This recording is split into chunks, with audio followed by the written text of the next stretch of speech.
एक इंसान ज़्यादा से ज़्यादा कितनी स्किल्स में माहिर हो सकता है? 2, 4, 6। आज मैं आपको ऐसे जीनियस के बारे में बताऊंगा जिसे इतने सब्जेक्ट्स में मास्टरी हासिल थी जितने कि आजकल स्कूल और कॉलेजेस में भी स्टडी नहीं करवाते हैं। लियोनार्डो दा विंची एक इन्वेंटर थे, एक इंजीनियर थे, राइटर थे, हार्मोनिस्ट थे, साइंटिस्ट थे, मैथमेटिशियन थे, पेंटर थे, आर्किटेक्ट थे, स्कल्प्टर थे और स्किल मैकेनिक थे। इसके अलावा उन्हें जियोलॉजी, एनाटॉमी, बॉटनी, एस्ट्रोनॉमी और हिस्ट्री का बहुत ज़्यादा ज्ञान था। लियोनार्डो दा विंची को इस वर्ल्ड के सबसे ग्रेटेस्ट लोगों में से एक माना जाता है। इस वीडियो को पूरा जरूर देखना। आप इस ग्रेट इंसान के बारे में 18 ऐसी बातें जानोगे जो शायद ही आपने पहले कहीं सुनी होंगी। नंबर 1, कहा जाता है कि दा विंची ह्यूमन एनाटॉमी को स्टडी करने के लिए नाइट में कब्रिस्तान जाकर कब्रों को खोदकर डेड बॉडी निकाल लेते थे और बाद में उस डेड बॉडी पर स्टडी किया करते थे। ये कहा जाता है कि उन्होंने लगभग 30 डेड बॉडीज को निकाल लिया था बस स्टडी करने के लिए। नंबर 2, ये दा विंची के द्वारा बनाई गई ह्यूमंस के हाथों की ड्राइंग है। आज से लगभग 500 इयर्स पहले दा विंची ने इंसान की इनर बॉडी के पार्ट्स की बिल्कुल क्लियर ड्राइंग बना ली थी। नंबर 3, लियोनार्डो दा विंची एक एम्बिडेक्स्ट्रस थे। वो अपने दोनों हाथों से लिख सकते थे, बट हैरानी की बात यह है कि वो एक ही टाइम में एक हाथ से राइट कर सकते थे और दूसरे हाथ से ड्राइंग कर सकते थे। नंबर 4, दा विंची बड़ी आसानी से वर्ड्स को उल्टे क्रम में लिख सकते थे जिसे मिरर राइटिंग कहते हैं। अगर किसी को दा विंची का लिखा हुआ पढ़ना होता तो वो उस पेपर को मिरर के सामने ले आता, तभी ही वह उनका लिखा हुआ बड़ी आसानी से पढ़ सकता था। कहा जाता है कि दा विंची ऐसे उन्हीं बातों को लिखा करते थे जिसे वो राज रखना चाहते थे, बट कुछ लोगों का यह मानना है कि यह एक मिथ है कि वो राज की बातों को छुपाने के लिए ऐसा लिखते थे, क्योंकि दा विंची के द्वारा ज़्यादातर जो लिखा हुआ है वो मिरर राइटिंग में ही मिलता है, बिकॉज उनको ऐसा लिखना बहुत आसान लगता था। नंबर 5, ईयर 1994 में बिल गेट्स ने लियोनार्डो दा विंची की बुक कोडेक्स हैमर $30 मिलियन में खरीदी थी। यह बुक लियोनार्डो दा विंची की साइंटिफिक राइटिंग का कलेक्शन है। इसे भी दा विंची ने मिरर राइटिंग में लिखा था। बिल गेट्स ने इस बुक के कुछ पेजेस को विंडोज 95 के स्क्रीन सेवर के रूप में यूज किया था। आफ्टर 3 इयर्स उन्होंने इस बुक का डिजिटल वर्जन पूरी दुनिया के लिए रिलीज कर दिया था। नंबर 6, इस बात पर बिलीव करना भी बहुत मुश्किल है कि 16th सेंचुरी में ही लियोनार्डो दा विंची ने कई बड़े इन्वेंशन कर लिए थे। उन्हें पैराशूट, टैंक, एयरप्लेन और हेलीकॉप्टर जैसे इन्वेंशन के लिए क्रेडिट दिया जाता है। दा विंची ने 16th सेंचुरी में ही इन सब चीज़ों के डिज़ाइन तैयार कर लिए थे। नंबर 7, हम लियोनार्डो को एक परफेक्शनिस्ट के रूप में जानते हैं, बट असल में वो एक प्रोक्रास्टिनेटर थे। वो काम करने में बहुत टालमटोल करते थे। यही वजह है कि उनकी बहुत सी राइटिंग और पेंटिंग्स और इन्वेंशन अनफिनिश्ड है जिसे वो पूरा नहीं कर पाए। विंची के बाद उनके बनाए गए डिज़ाइंस के आधार पर कई बड़े इन्वेंशन किए गए थे। नंबर 8, कॉन्टैक्ट लेंसेज का आइडिया सबसे पहले लियोनार्डो को ही आया था। उन्होंने उसके बारे में एक डिटेल में पेंटिंग भी बनाई थी। नंबर 9, दा विंची के द्वारा बनाई गई 2 पेंटिंग बहुत फेमस है।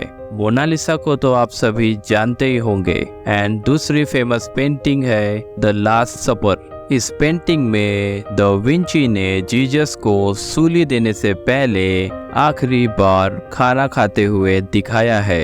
एंड मोनालिसा पेंटिंग की मिस्ट्री के ऊपर एक डिटेल में वीडियो आने वाली है, सो स्टे ट्यून।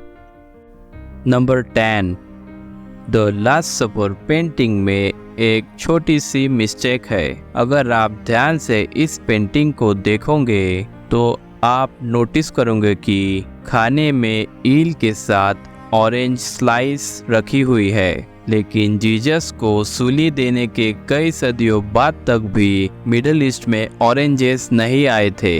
फिर जब जीसस के टाइम में वो चीज़ थी ही नहीं तो उसे वो भला आखिर कैसे खा सकते थे। Actually 16th century means da Vinci के टाइम में ईल के साथ ऑरेंज स्लाइसेस खाना इटली में बहुत कॉमन डिश थी। एंड दैट्स वाई पेंटिंग में भी विंची ने इसे बना दिया था। नंबर 11, लियोनार्डो को जो भी बात जानने को मिलती उसे वो लिख लेते थे। वो इटली के गांव-गांव घूमकर वहाँ की सुंदरता को अपनी ब्यूटीफुल पेंटिंग्स में उतार लेते थे। अगर वो किसी इंसान के चेहरे की पेंटिंग बनाना चाहते थे तो वो उस इंसान के पीछे पूरा दिन घूमते रहते थे, जिससे कि उन्हें उस इंसान का चेहरा अच्छे से याद हो जाए। फिर वो घर जाकर ऐसे पेंटिंग बनाते थे कि मानो वो इंसान उनके सामने ही बैठा हुआ है।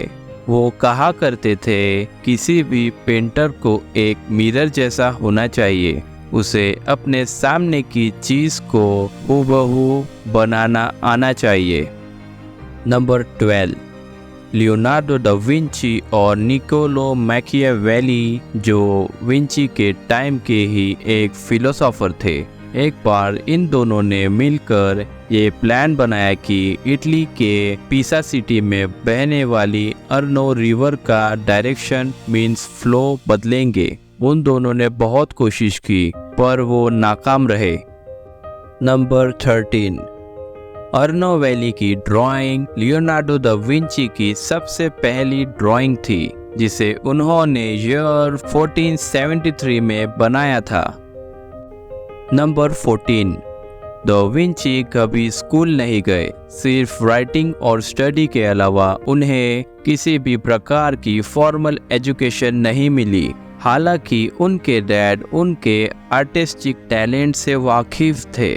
That's why उन्होंने विंची को इटली के एक पेंटर आंद्रिया देल वेरोचियो के पास पेंटिंग सीखने के लिए भेजा। इसके अलावा उन्हें जितने भी सब्जेक्ट्स का नॉलेज था उसे लियोनार्डो ने खुद हासिल किया था।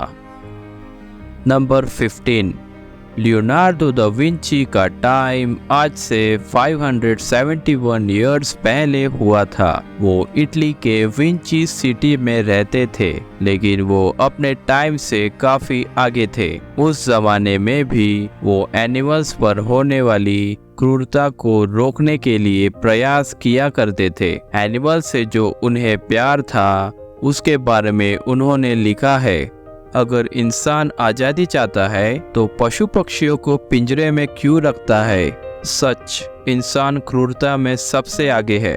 हम दूसरों की मृत्यु पर जीते हैं। लियोनार्डो पिंजरे पे बंद पक्षियों को इसलिए खरीद लेते थे ताकि वो उन्हें आज़ाद कर सके। नंबर 16, लियोनार्डो ऐसे पहले इंसान थे जिसने बताया था कि आकाश का रंग ब्लू क्यों होता है। उन्होंने बताया था कि ऐसा इसलिए क्योंकि हवा सूर्य से आने वाली रोशनी को बिखेर देती है और नीला कलर बाकी कलर्स के मुकाबले ज़्यादा फैलता है। दैट्स वाई हमें डे टाइम में आकाश ब्लू दिखाई देता है। नंबर 17, द विंची उनका सरनेम नहीं है, बल्कि विंची इटली की एक सिटी है। लियोनार्डो इसी शहर में पैदा हुए थे। द विंची का मतलब ऑफ विंची मीन्स जो विंची शहर का हो। नंबर 18, लियोनार्डो दा विंची के आखिरी शब्द यह थे, मैंने भगवान और इंसानियत को नाराज किया है। मैं अपनी लाइफ का जितना सदुपयोग कर सकता था उतना नहीं कर पाया। So that's it for today's video. अगर आपको भी लियोनार्डो दा विंची के ये अमेजिंग फैक्ट्स पसंद आए हो तो इस वीडियो को लाइक एंड शेयर जरूर करें और कमेंट करके मुझे बताएं कि आपकी लियोनार्डो के बारे में क्या राय है। एंड हिस्ट्री और फिलोसॉफी से जुड़े ऐसे ही अमेजिंग टॉपिक्स के लिए मेरे चैनल को सब्सक्राइब जरूर करना। आपका इम्पोर्टेंट टाइम देने के लिए थैंक यू।